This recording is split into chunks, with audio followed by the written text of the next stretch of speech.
welcome to the British Museum's Knowledge Share Spring Event Series 2021. These events seek to build on some of the conversations that were held at our National Programmes Conference in 2019, which explored equality and diversity in UK museum practice.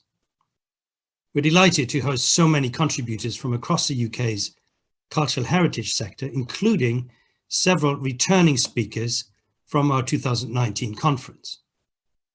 I'm grateful to the Vivmar Foundation for the long-term and valuable support of the Knowledge Share programme, which has made these events possible. And I thank you all for joining us as we explore the ways in which museums and heritage organisations have adapted to the profound changes of 2020 and look ahead to the changes yet to come. Hello and welcome. Thank you for joining us. It's brilliant to have so many of you here. I'm just going to run through some housekeeping before we can get started. So this session is being recorded and it will be uploaded to the BM Events YouTube channel afterwards, so you can catch up on anything. But for now, we're filming live and we'd love for you guys to get involved. So the chat function is open. Please do get the conversation going. We want to create a safe environment for discussion and sharing ideas. So please follow the museum's code of conduct, which is protect privacy, please don't share anyone's personal information, stay on topic, and please be respectful. So I'm sure you're looking forward to getting started. So I'm going to hand over to Afzal, who will introduce our brilliant speakers to the stage. Hello, I'm Afzal Khan and I'll be your host for today. Welcome to the fourth event of the Knowledge Share Spring Event Series. Thank you for joining us. Please do get comfortable as we're in for a treat. We're delighted to be joined by Dr. Mercy McCann and Mark Barrett. Dr. Mercy McCann is an honorary fellow at the University of Leicester School of Museum Studies and a freelance researcher. She completed her PhD in 2017 with a dissertation on museums as central figures in networks of social change. Her background is in public programming and museum education. Mark Barrett is a freelance diversity professional specializing in autism awareness and inclusion for the museum sector. Prior to this, Mark entered the sector via a 12-month traineeship at Colchester and Ipswich Museum. He joined the 2017-2018 cohort of the Museums Association's Transformers Diversify program, which has helped define and develop his career today. Dr. McCann and Mark are looking forward to answering your questions at the end, so please do send them in using the Q&A function. I'll come back on screen at the end of the presentation to put your questions to them. A warm welcome to Dr. McCann and Mark. Thank you very much for sharing your expertise with us today. Over to you. Hi, thank you for having us. It's an honor to be here. So today, Mark and I are going to take a look at today about how the Museums Association Transformers program, which was a program for building, it was a professional development program that Mark's going to explain a bit more about. But it was for building radical change makers in the museum sector and creating positive change. And we're going to take a look at that program as well as an evaluation that I did in 2018 with Dr. Nuala Morse at the University of Leicester. And we did an evaluation on the program as well and had some findings from that evaluation that we feel have some merit to be looked at today in the current situation in terms of the sector post-COVID, Black Lives Matter, climate crisis, and all of those sort of issues that are currently facing the sector.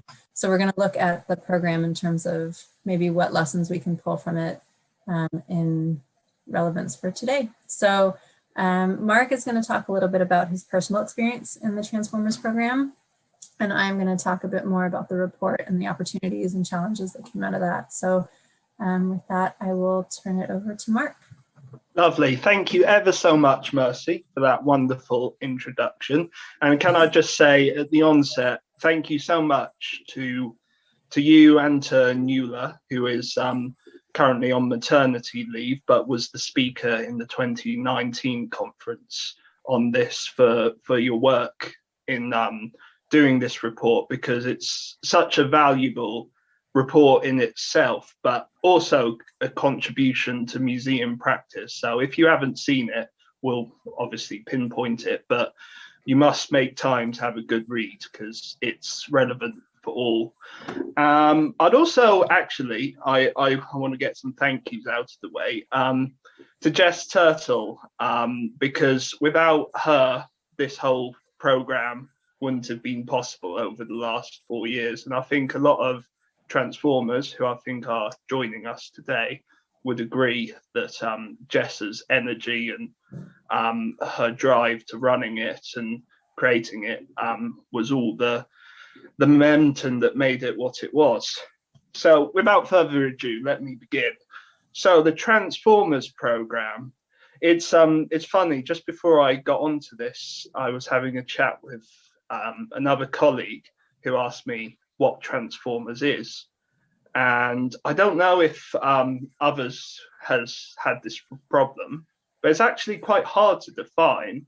I mean, it is, yeah, as you can, it is a CPD program of development, but I don't think that in itself does it justice. So I'll take a bit of time to explain more behind it. So Transformers is a year-long program.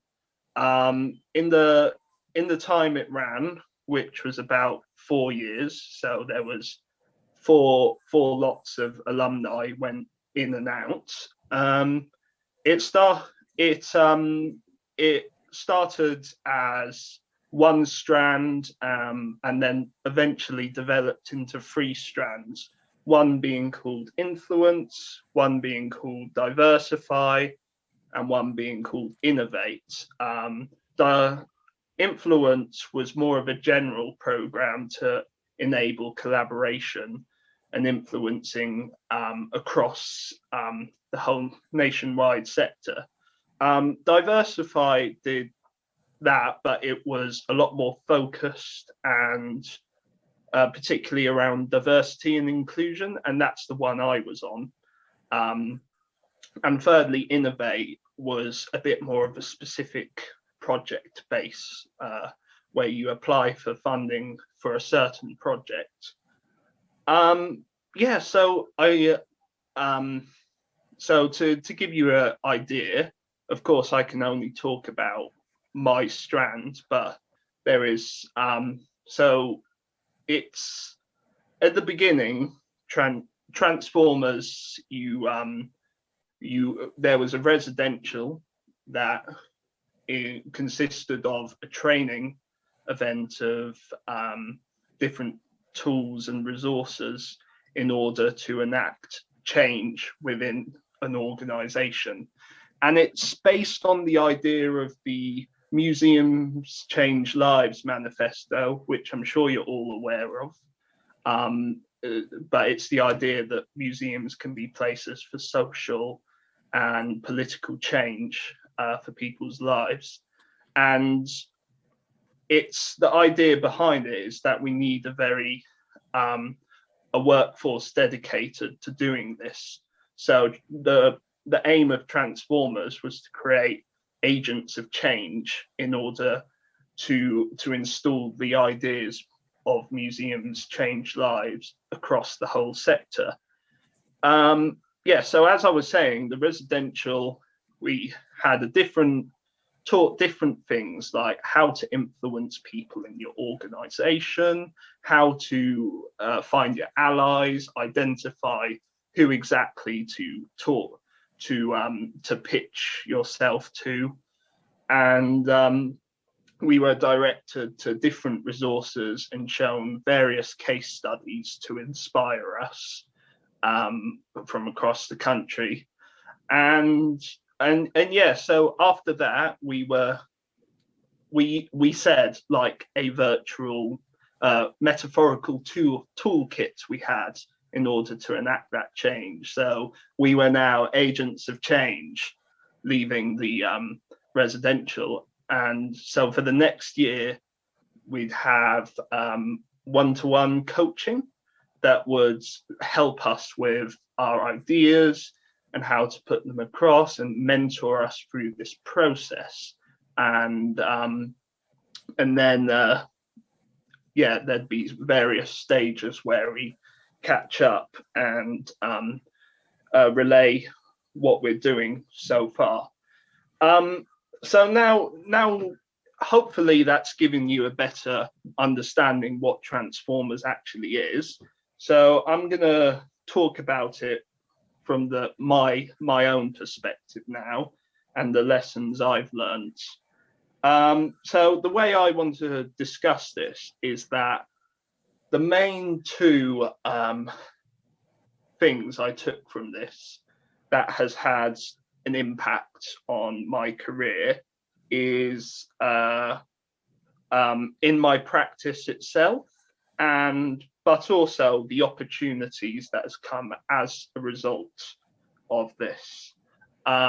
So in practice, so at the time I was working in a museum, and I mean, it's fair to say whenever you work, there are positives and negatives with your experiences. But I think the learning that it gave me just taught me how to deal with it better, but also to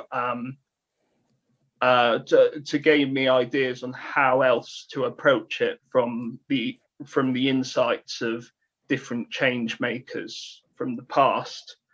Yeah, and sometimes what came as a problem is some issues of how management procedures work, for not anyone's fault, but more sort of how an organization works. So it was really useful to have transformers to guide me through exactly how to target management procedures in the right way, but gave me tips on how to get my message across. And yeah, as I said, determining who to work with and what to look for in an organizational values and ethics, and also taking risks. So in terms of confidence, it came with a network, a support base, as well as encouragement to take risks, to try things, and to beg for forgiveness as opposed to ask for permission, because it's the whole it's that whole idea that when things come to, sorry, I sometimes get a bit muddled. What I'm trying to say is, when you take bearing in mind I was at a relatively early point in my career, so that whole idea that taking risks was was quite foreign to me. So Transformers gave me that confidence to do that. I could have said that in a sentence. I'm ever so sorry, audience, but anyway, I'll move on, not to avoid embarrassment. Yeah, and so the other thing, so I discussed the two forms of impact. One was on the practice, which I just said. The other was the opportunities that came as a result of the experience. Networking, I mean, it can't be over exaggerated enough how important networking is in the sector.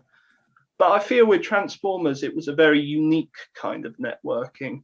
The support you had from the organizers, but also from the whole cohort. There was a camaraderie and people to go to, and as a result, leading you to other people, building up your contacts. Like I could give an example of how that really worked well for me is one cohort member who I'm very close with today introduced me to her organization, Cornwall Museums Partnership, when they were interested in some of my work, which I haven't spoke about actually. That's something I've missed, but I'll get to it. Yeah, so as a result, that's now a contact in Cornwall, a whole team which I work quite well with them frequently. Yeah, and something else worth saying is, as I said, I missed something in that the whole point of Transformers was to have an idea on how you were going to communicate change and how you were going to enact that that change. And the way I wanted to do it was through the lens of autism awareness and inclusion, because yeah, I'm at a young age I was diagnosed with autism, and to me it's something I really wanted to look at closer in the sector. And what happened is I developed a niche, I think it's fair to say, and managed to raise awareness with different museums across the country and do different work, and has since developed my brand per se around inclusion. So that has been an opportunity that has come as a result. And I've managed to meet and work with incredible people in the sector. So overall, it's been a great opportunity, and it's something that has worked well for me. And then just to finish off, before I hand over to Mercy, who's a lot more organised in her thoughts. I set you up there, didn't I? Yeah. Yeah, so I want to talk about the lessons that have been taken away, because I feel there's potential, definitely, with the things we've learned in Transformers and what Transformers can do for the workforce in order to enact change. It's really relevant and very important in today's world, because given the COVID and the recovery as a result, museums reopening, and also significant social changes. I mean, Black Lives Matter and this whole spotlight and decolonization is one such social change that has happened in the last year. But even more simple than that, like this digital kind of realization, the way we're starting to think a bit carefully. So the idea of building back better is on top of everyone's minds, and in the words of Darren Henley yesterday from Arts Council, I notedly let him know about Transformers. But anyway, so what I'm trying to say is, if now is any time to be a change maker, it is now. With COVID recovery, with the way we build back, yes, we can build back better, but how are we going to do that?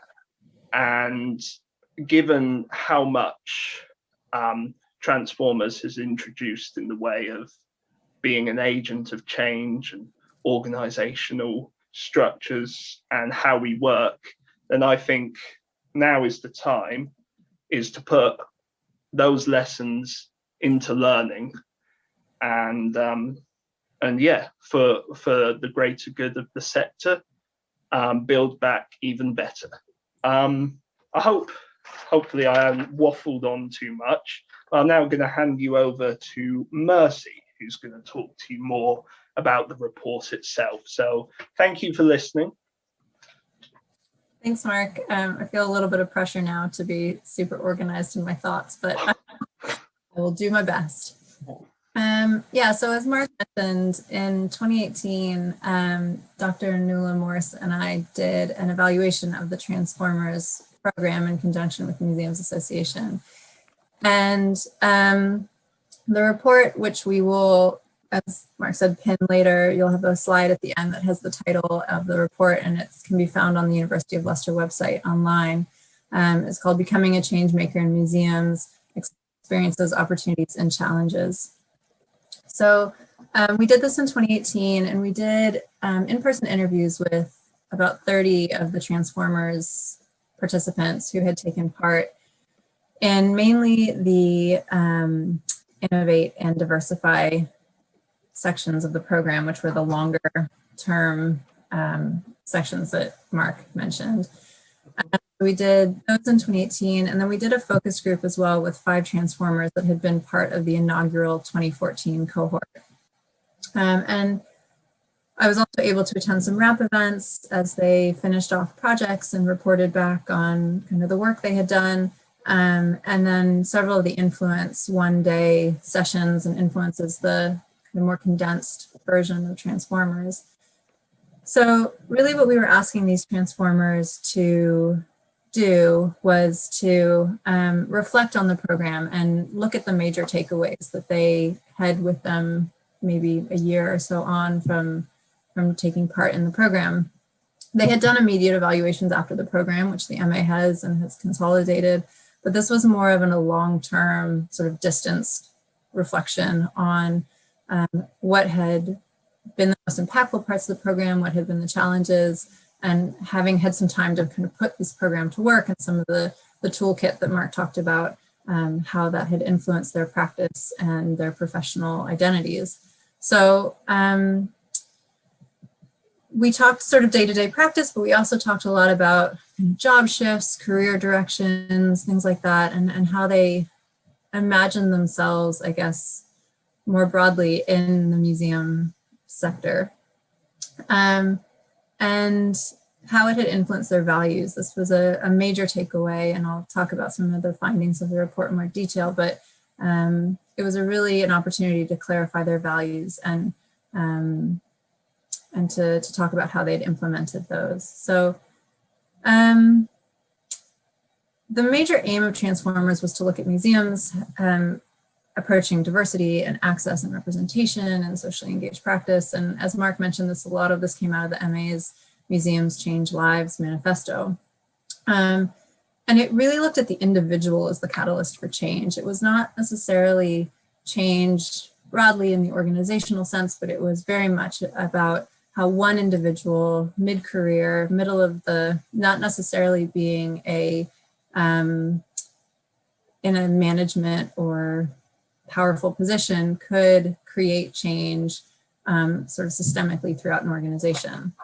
So many of the findings from this are really relevant for the challenges facing the museum sector today with COVID and Black Lives Matter and climate change and many of these sort of big social issues that are going on. So it was reaffirming to hear Mark talk about a lot of these. He talked about sort of the networks and the values and things like that. And that's really nice to know because those were a lot of the things that we wrote about in the report. So, but I would say that the major themes that came out of this report, as I said, values and values-led practice was a huge part of this, sort of finding your values, defining your values. And that's sort of both professionally and personally, and figuring out how those align with each other and how you can kind of merge your professional and personal values and how those tie in with your organizational values as well. The importance of networks was a huge one as well. The opportunities provided to find like-minded people and exchange resources and time and ideas. And then of course there were some barriers that came up through this findings as well.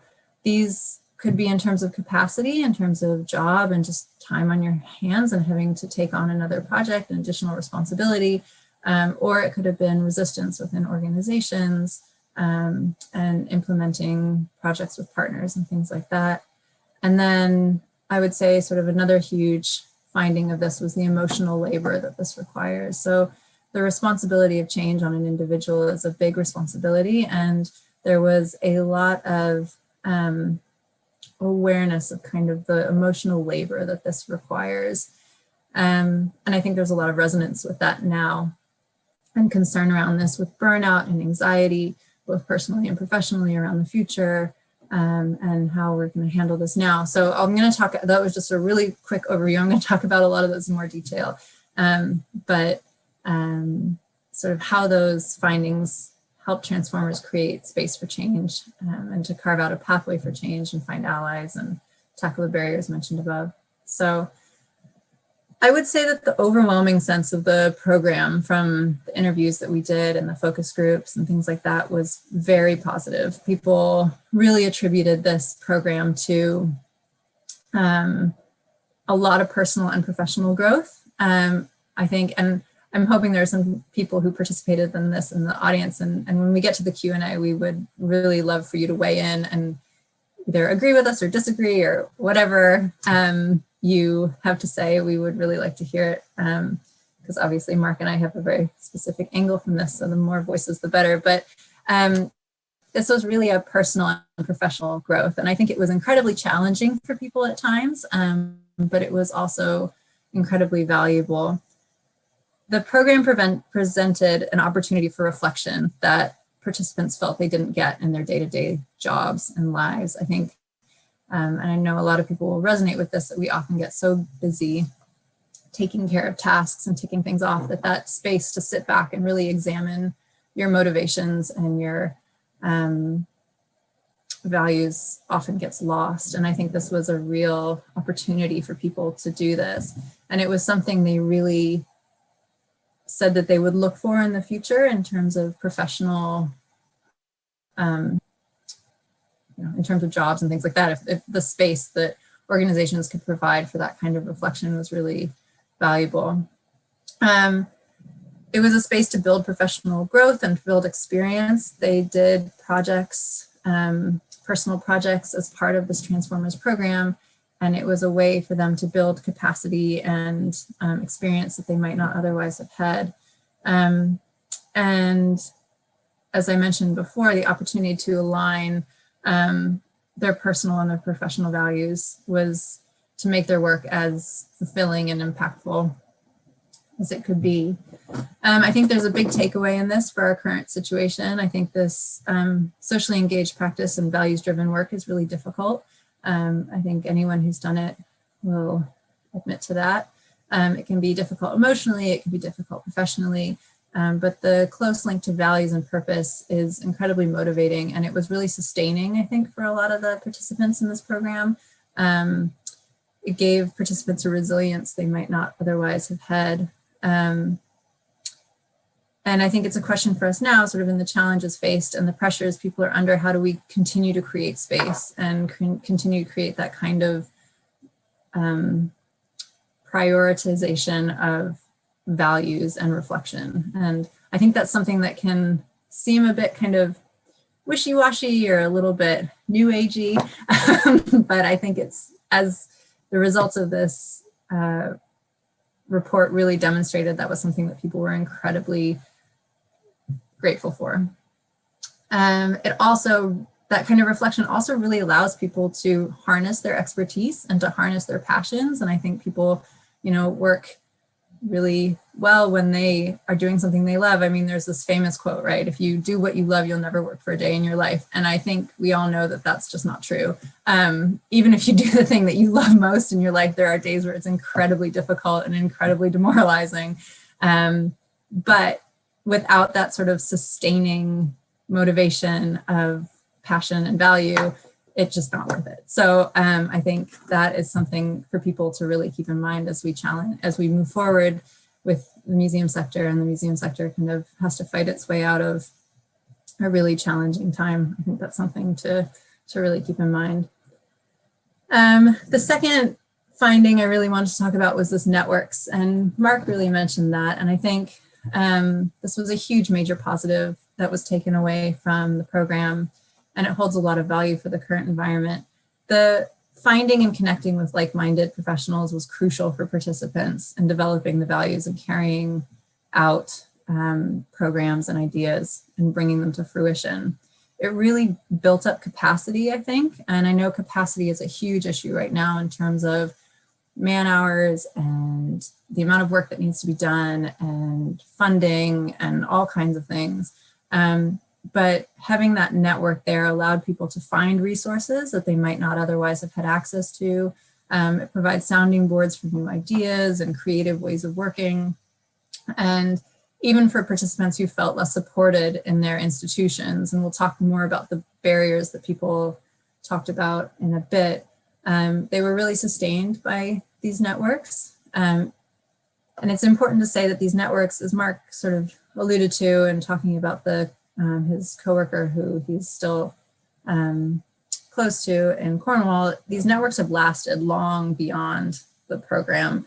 These were not sort of just because we're occupying the same space, we're going to be a network. They were really built on kind of common ground. And I think that those connections have really lasted. And I think it's also an opportunity, these networks, for organizations and individuals who feel isolated. And I think there were a lot of transformers who, one of the great things about transformers was that some of the participants came from huge national museums with tons of resources and lots of time. And others came from tiny museums where they were maybe the only paid member of staff and everything else was volunteer run, and went across the whole spectrum. And that network allowed people to kind of carry out projects and have the capacity that they might not otherwise have had. So networks are an incredibly valuable and positive resource, and they really bolstered the transformers, and I think they can really be an element that bolsters the sector as well. It's a really sort of tangible way to do more with less. And also I think it starts to illuminate some maybe unexpected expertise and knowledge when you build these networks as well. People who have more expertise than maybe their job description would suggest. There were a lot of people in Transformers who might have been like a front of house member, but wanted to work on a public programming for at-risk youth, or et cetera, et cetera. They, nobody really stayed within their lane, I guess is the best way to describe that. And I want to be conscious here. I'm not suggesting that people need to do more or be more than they are. And I don't want to add to people's plates. I'm not saying we all need to do a billion different things, but there are ways to provide support and find resources that you may not know are there. So that was a really valuable finding. And I think the coaching element was, I sort of tie this in with the networking that Mark mentioned, that coaching piece, the rallying the expertise of those around you, and finding allies and supporters within the organization was really valuable as well. There were, of course, barriers to change that came up in these interviews. Excuse me. So far, I think I've highlighted the positives, and I think that's what I'd really like to take away from this report in this talk is the positives, as I think we all have enough negative stuff going on in our life in a minute, but I wouldn't be complete if I didn't acknowledge the challenges as well. And there, of course, as with all challenges, there are really valuable lessons to be learned from them as well. So there was a lot of resistance within organizations to these changes. And Transformers, I think the MA really tried to address this in two different ways. So for one iteration of the program, Transformer participants had a champion within their organization who was someone who was in maybe a more senior level who supported and validated the program. And in another iteration, they didn't have the champion for fear that this might eliminate some people from participating as having to have this champion. So they did try both ways. And I think in both iterations of the program, people came up against resistance within their organization. And I think change is often scary. I think the capacity issue I mentioned before, there was a lot of challenges, especially kind of in middle management around, we're so busy, we have so much to do, how can we possibly take on more? And I think Transformers, the program and the individuals, they both really worked on how to recognize where that resistance was coming from, but also what was behind it, and how to bring people on board. I think Mark mentioned, how do you find your allies? How do you convince people to come with you on this process of change? And this largely came back to values and motivating and finding resonance with people in the organization, and also demonstrating effect. I think packaging up change in a way that resonated with people in the organization was a really valuable skill that Transformers worked hard to create.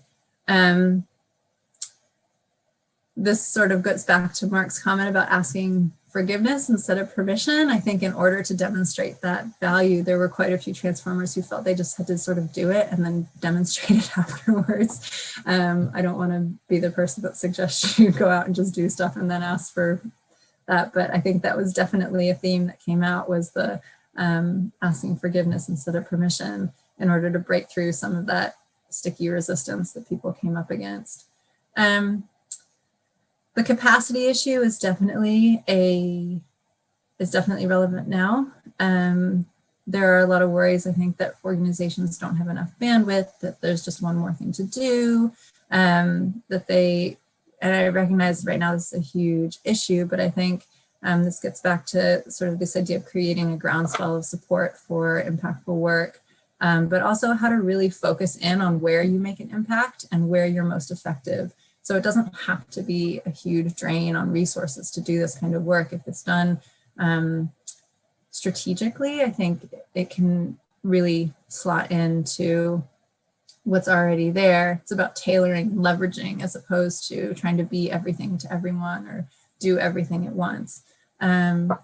So I think there was a real push within Transformers not to, because a lot of the Transformers did individual projects as part of their work.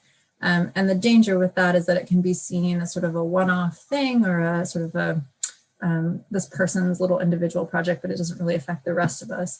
And trying to present it as not a one-off separate vanity project of one individual, but connecting it to the deeper purpose of the museum was a big push within Transformers as well. And I think there were a lot of stories with people who met resistance and who had to sort of struggle through it or ask forgiveness instead of permission. But in the end, we're able to really demonstrate the value and also demonstrate that it fits within the ethos of the organization, and that this was not a huge diversion from what the organization does on a daily basis, but was perhaps a different form of the work that the organization might not have considered before. So lastly, in terms of the findings, is the emotional burden of this kind of work. And I think this is, again, particularly relevant now. There's a lot of emotional toil right now. There's COVID, there's pandemic burnout, people are working from home, may feel isolated, people may be homeschooling kids, and then with the Black Lives Matter, there may be a lot of anxiety around race and identity and sort of the Asian violence, and I think, or violence against Asians, and I think we're in an anxious period at the moment, and the value of support in terms of networks and coaches and champions and that kind of thing can be incredibly valuable, and the strength created by aligning personal, professional, and organizational values and purpose really does, in the Transformers report, the interviews, they talked a lot about how that was really transformational for them. Not to belabor the word transformer, but that was a real turning point or aha moment for a lot of people, was they realized how effective and how motivated they could be when they were able to align those values.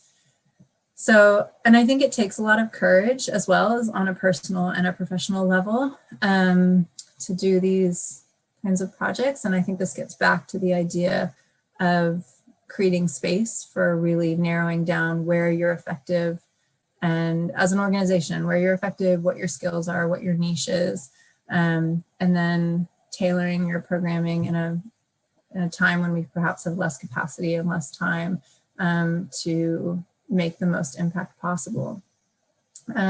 So I think, just sort of in conclusion, I guess, how we can bolster the networks and the value-led practice while dismantling these barriers around what museums think they have to do or should do in organizations. And values-led practice is really at the heart of that, identifying where an organization sits and where the individuals within that organization sit, and what is uniquely positioned to contribute, and what its values and capacities are. I think this will also contribute to sustainability and the projects, A lot of the Transformers projects were really small. They were not huge, massive long-term things. They were pilot programs. Many of them turned into long-lasting, continuous programs, but on the outset were just sort of one-off, let's try this and see what happens. But they were really embedded in the fabric of the organization. And I think that's the big difference, is they were not completely separated off in the corner. They stemmed from like a real place of reflection and value. And I think that's what allowed so many of them to be successful and to carry on long past the microfunding that people received from Transformers. So that reflection piece, understanding where the resistance is and how it can be addressed as museums re-examine their capacities. And if you're going to make this kind of socially engaged practice part of your plan going forward, as many museums especially have to pare back what they're doing, or their audiences maybe shrink at times, it's important to understand where that resistance may crop up, but also kind of how those are opportunities to really tailor programs and concentrate efforts where value and impact and capacity are most powerful. And then finally, I guess, just making room for risk-taking. I think that was something that Transformers really highlighted for people, was change just can't happen without risk. Like, it's just part of the process. And if there's an opportunity to maybe tear up the rule book a little bit, but also sort of normalize productive failure and normalize taking risks, which I think can be scary, especially in times of challenge and sort of famine, I guess. But that was a big part of Transformers as well. So anyway, that's all I have. We have the slide, I think, from Simon. There it is with, that's the report, Becoming a Changemaker in Museums. And as I said, it can be found, if you just Google that, you'll find it on the University of Leicester website. And please give it a read. And we also have our contact information up there. I'd love to hear from you if you agree or disagree or any of that kind of stuff. Keep the conversation open. But I guess for now, we'll also be taking questions. So as I said before, if there are Transformers in the audience, we'd love to hear from you, or anyone else. If you have questions, we would love to respond. And I'll be sure to tweet about it on the report. So anyway. Mark's more of a tweeter than I am. So. Okay, yeah, perfect. Thank you very much, Mercy and Mark. That was a very interesting and insightful presentation. We just have a few comments. I'll just read out a comment that we got from Mark. It says, just to say, there is no need to apologize for your talk. You have been much braver than many of us would be to talking at this conference today. Well done.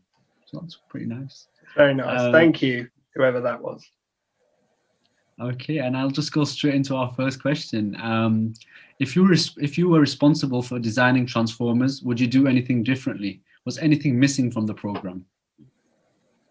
Oh, this is a good question. Wow, yes.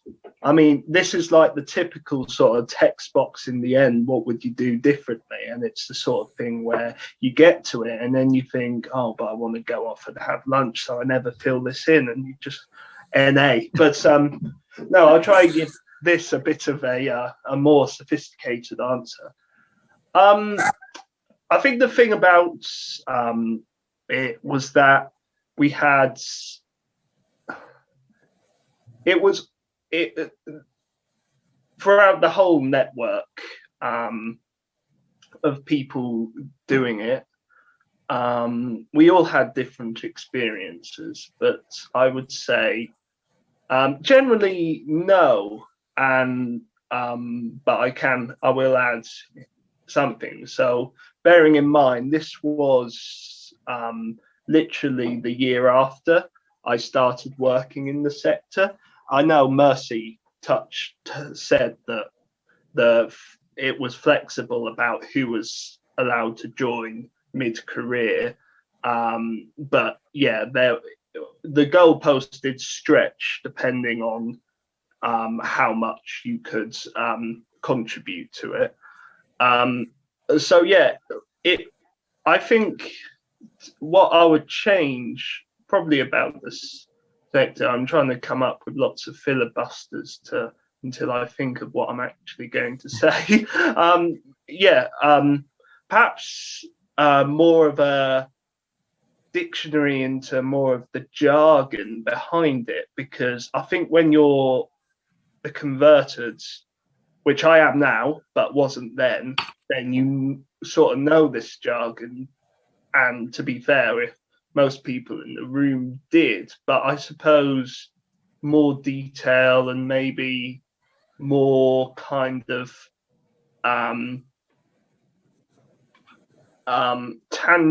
sort of how do you say? So it's all well what, and actually yes, I've filibustered enough and I've thought of it.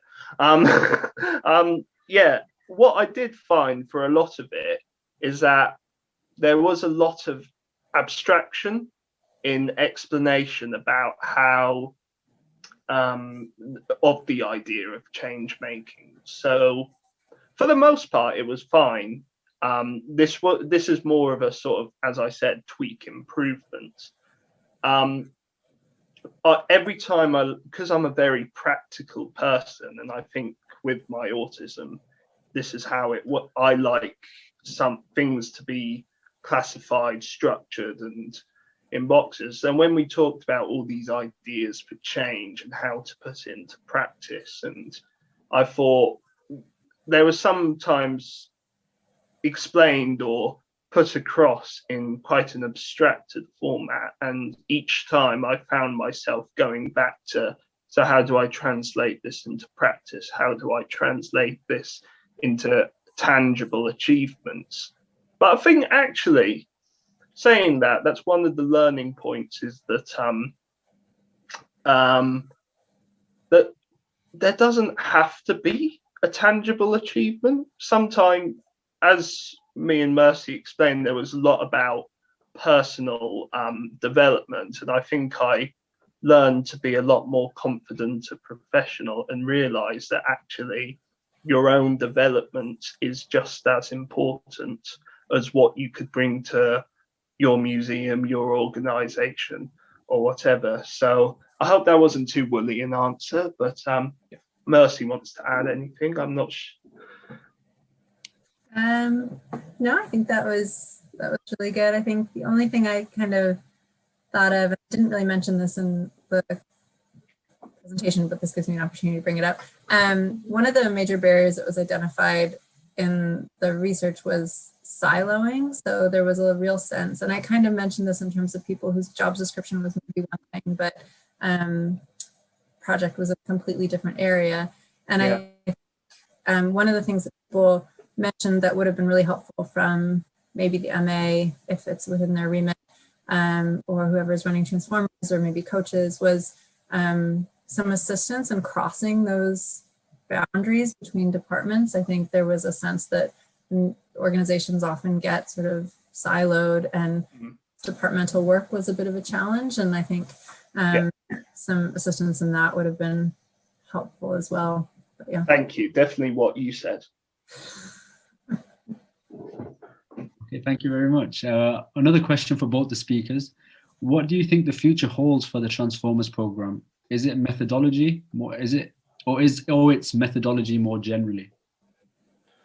Sorry, was it for the Transformers program itself, or more for the methodology? I missed the key word there.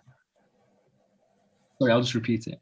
What do you think the future holds for the Transformers program, or its methodology more generally? Okay. Should I go first, Mercy? Go for it. Yeah, sorry, I'm very off the mark here. I'm happier now that I don't have to do a whole presentation. So for the Transformers program more generally, I don't know. I mean, as much as I'm a dedicated and loyal Museum Association rep, I think that's a bit out of my remit.